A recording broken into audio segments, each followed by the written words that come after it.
السلام علیکم ورحمۃ اللہ وبرکاتہ۔ عورت کے لیے طریقت میں یہ حکم ہے کہ وہ اپنے شیخ کے ساتھ جو اپنا تعلق ہے ایسا ہی تعلق رکھے جس طرح ایک بیٹی کا اپنے باپ کے ساتھ ہے۔ جس طرح ایک بیٹی کو یہ حق نہیں ہے یا ایک باپ کے لیے یہ حکم ہے کہ وہ اس کی بیٹی اگر 10 سال کی ہوتی ہے تو اپنی بیٹی سے اپنے پاؤں نہ دبوائے، اپنی چارپائی پہ اس بیٹی کو بیٹھنے نہ دے، تھوڑا سا لحاظ کرے اس کا۔ جب وہ بلوغت میں پہنچتی ہے، کم از کم 10 سال کی ایج پہ، یہ 11 سال کی ایج پہ پہنچتی ہے تو وہ بچی چھوٹی نہیں ہوتی، کم از کم اس کو شعور ہوتا ہے۔ تو یہاں پہ آگے کہ باپ کو بھی اللہ کے حکم کا پابند ہونا پڑتا ہے، گو کہ اس کا رشتہ بڑا ہی نازک اور مقدس ہے، لیکن حیا کا رشتہ ہی در حقیقت اسلام آپ کو سکھاتا ہے۔ اسلام سارے کا سارا حیا ہی ہے۔ تو اس لیے جس طرح اس باپ کو یہ حکم ہے، اسی طرح مرشد کو بھی یہ حکم ہے کہ اپنی مرید کے لیے، خاتون مرید جو ہیں ان کے ساتھ بھی تعلق ایسا ہی رکھیں۔ وہی احکامات شیخ پہ بھی لاگو ہوتے ہیں جو ایک باپ پہ لاگو ہوتے ہیں، کیونکہ شیخ بھی جو ہے وہ اپنی اس مرید بیٹی کا جو ہے وہ روحانی باپ ہے۔ اسی طرح وہ بھی اپنی حد کو تجاوز نہ کرے، اور جب بیعت کرے تو اس کے ہاتھوں کو ہاتھوں میں لے کر بیعت نہ کرے۔ یہ مرد کے لیے بیعت کا طریقہ الگ ہے اور عورت کے لیے بیعت کا طریقہ الگ ہے۔ مرد کے بیعت کا طریقہ یہ ہے کہ اس کے ہاتھوں میں آپ کا ہاتھ ہونا چاہیے اور پھر آپ خطبہ بیعت پڑھیں، دو زانو آپ بیٹھیں اور مرید بھی آپ کے جو ہے وہ گھٹنوں سے گھٹنے ملا کے بیٹھے۔ یہ ایک مرد کے لیے ہے، لیکن عورت کے لیے یہ بیعت کا طریقہ نہیں ہے۔ عورت کو بیعت کرنے کا طریقے کا حکم یہ ہے کہ پردے کا اہتمام کیا جائے اور اس پردے کے دوسری سائڈ پہ وہ عورت بیٹھی ہو، اور خطبہ بیعت پڑھانے والا مرشد جو ہے وہ درمیان میں پردہ حائل کرے اور ایک کپڑے کو اپنے ہاتھ میں پکڑ لے اور کپڑے کا دوسرا سرا جو ہے اس خاتون کے ہاتھ میں ہو، اور اس طریقہ سے وہ خطبہ بیعت جو ہے پڑھا سکتا ہے۔ جب بیعت کی ابتدا یہ ہے تو پھر آگے اندازہ کر لیں کہ شیخ اور اس مرید عورت کا تعلق کیسا ہوگا۔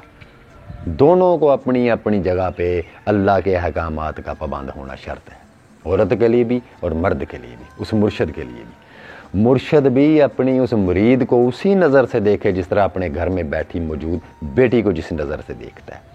جب تک انسان کے اندر شہوت کا عنصر موجود ہے، اس کی نگاہ میں شہوت موجود ہے، اس کے خیال میں شہوت موجود ہے، تب تک اس کو حق ہی نہیں پہنچتا کہ وہ کسی عورت کو بیعت کرے۔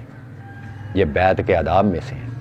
تب تک کوئی شخص کسی عورت کو بیعت کرنے کا مجاز ہی نہیں ہے جب تک کہ اس کے اندر یہ شہوتیں موجود ہوں، جب تک اس کی آنکھ اس قدر مقدس اور پاک نہیں ہوتی کہ وہ اس مرید کو اپنی بیٹی کی جگہ پہ دیکھے۔ اگر اس میں یہ خصوصیات نہیں ہیں، موجود نہیں ہیں یہ اوصاف، تو کم از کم اتنے بڑے قدم کو اٹھانے سے پہلے سوچ لے کہ اللہ کی ذات کے معاملے بڑے سخت ہیں، کیونکہ 100 طرح کی قباحتیں پیدا ہوتی ہیں۔ اگر مرشد اور مرید جو عورت ہے ان کی بے باکی ہوگی، اس قدر قربت ہوگی، تو طرح طرح کی قباحتیں پیدا ہونے کے لیے یہ چیزیں اپنی جگہ پہ موجود ہوتی ہیں۔ آپ نفس اور شیطان کو جھٹلا نہیں سکتے، یہ دونوں طاقتیں اللہ نے انسان کے اندر رکھی ہوئی ہیں، نفس بھی اور شیطان بھی۔ تو جو شخص ان چیزوں پہ ابھی قادر نہیں ہے، ان پر مکمل اس کی کاملیت حاصل نہیں ہے، نفس پر اور شیطان پر، تب تک وہ کسی عورت کو مرید کرنے کا حل ہی نہیں۔ اور اگر مرید کوئی کرتا ہے اس چیز کو حاصل ہونے کے بعد جو اللہ کے فضل کے بغیر حاصل نہیں ہوتی، جب تک انسان سے لذت گناہ چھین نہیں جاتی تب تک وہ کسی عورت کو بیعت ہی نہ کرے۔